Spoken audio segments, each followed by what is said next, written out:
Hey everybody, welcome. This is Mazarine Trays of Wealth and Fundraising and Get the Job, Your Fundraising Career Empowerment Guide. That's my book.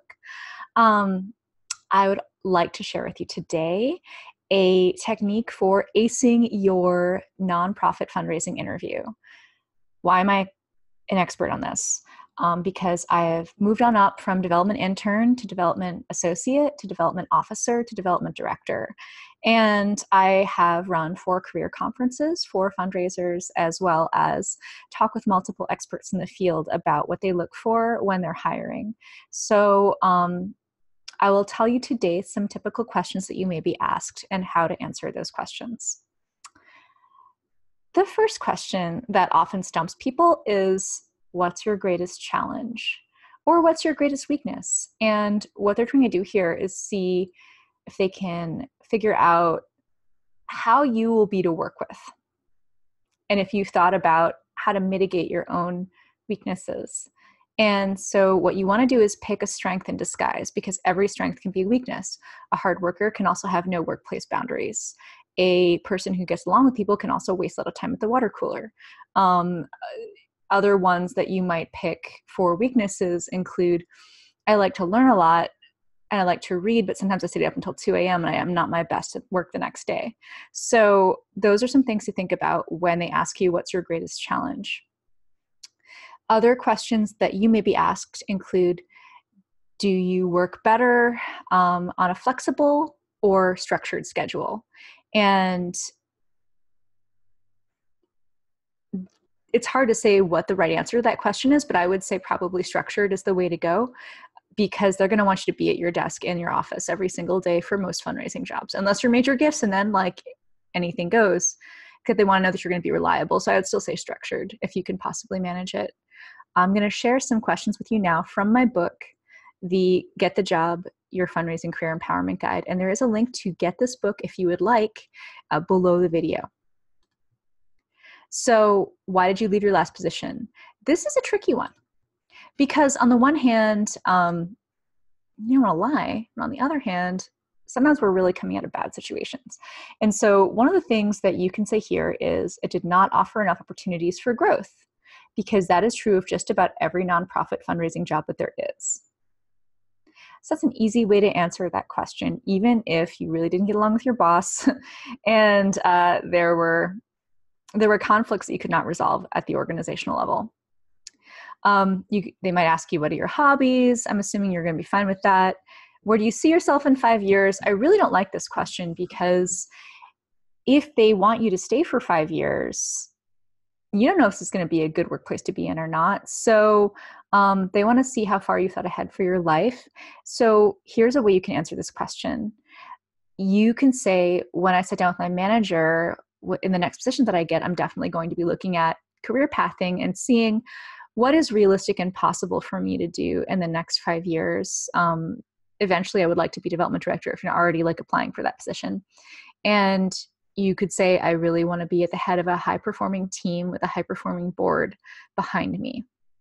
So that way, they'll see what your markers of success are. And maybe even you could say what kind of cause you want to be associated with, unless it's not the cause that you're with right now.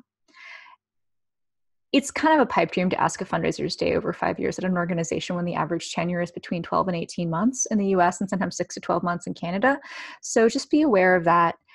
They're trying to see where you're going to go next, probably after this job, where usually this question would be in a regular job, are you going to be here in 5 years? It would be to their benefit if you were, but if they're not good to work with, you didn't owe them any loyalty. So these are some questions that I would highly recommend that you ask in your next job interview, but these are not fundraising specific ones. We're going to go into detail now about the ones that you may be asked. In fundraising specifically, have you visited our website? What intrigued you about it? I've been asked this question and I've answered it with, I really like how you've had your mission laid out on the site very clearly. I love how easy it is to contact people here. And also the donation process seems pretty straightforward. You could say things like that. You could also say something like, the way you told stories on your website was really something that grabbed me and made me want to learn more about your organization. Or you may even say, oh, I look at your 990s on GuideStar and I saw where you were financially and I thought I'd love to be part of making this organization, keep them on the financial roll that they're rolling on and make them even bigger and better. So that will show them that you not only went to their website, but you really did some research on them, and they're going to really be pleased with that. Now, this is only for US nonprofits, but it's still valuable. They might ask you what you found initially interesting about this job, and this is where you're going to have to dig deep and say, okay, what skills do I want to have that this job is going to give me to take me to my next level in my career? And it may be something as simple as, I don't have a lot of major gifts experience, but I love that you're looking for someone to learn that. And that's what I'm hoping to do in this role.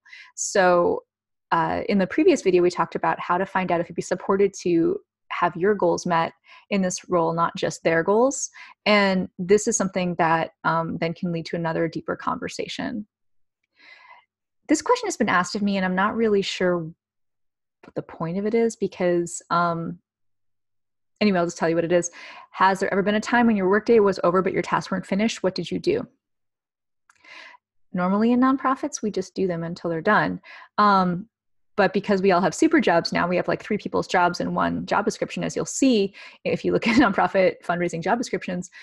That means that they're seeing, are you going to work your proper hours? Or are you going to be a little work robot and never go home? So I would say that the answer to this question would be, I like to finish the task that I'm working on, but by no later than 5:30, I'm going to be out the door.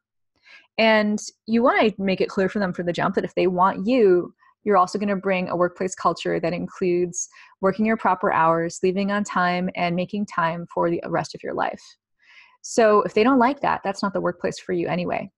If you really, really need a job, then the way I would answer this question is, I will work until the task is done. And if it takes me until 7 o'clock, it takes me until 7 o'clock.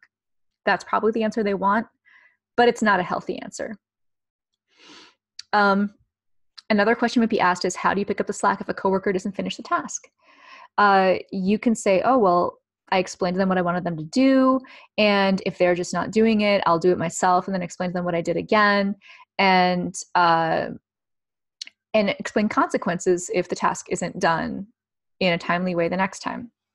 So the thing about good boundaries and good workplace boundaries in particular is that there have to be consequences, privilege gained or lost, for when someone performs or doesn't perform. They might ask you right away, what salary do you need? And I have many answers to that question inside my book that will be helpful for you to dodge it. And in our next video series, we'll talk about salary negotiation and exactly how you can get the salary that you deserve at this nonprofit job. So I hope these were helpful. The questions that you're going to be asked, I've actually never had some really big questions asked that they should ask, such as, how much did you raise grants between this year and that year at this organization? Or how much did you raise event income? Or how much did you increase donor retention? Or how much did you bring in new donors in this to that year, for example?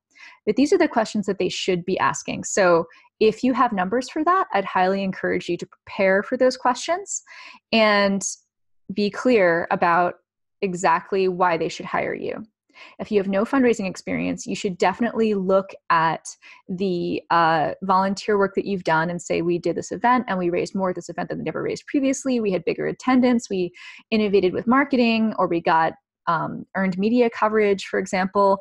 All of these things will help show them that you can be trusted to get the job done, whether or not you have paid experience doing fundraising or not.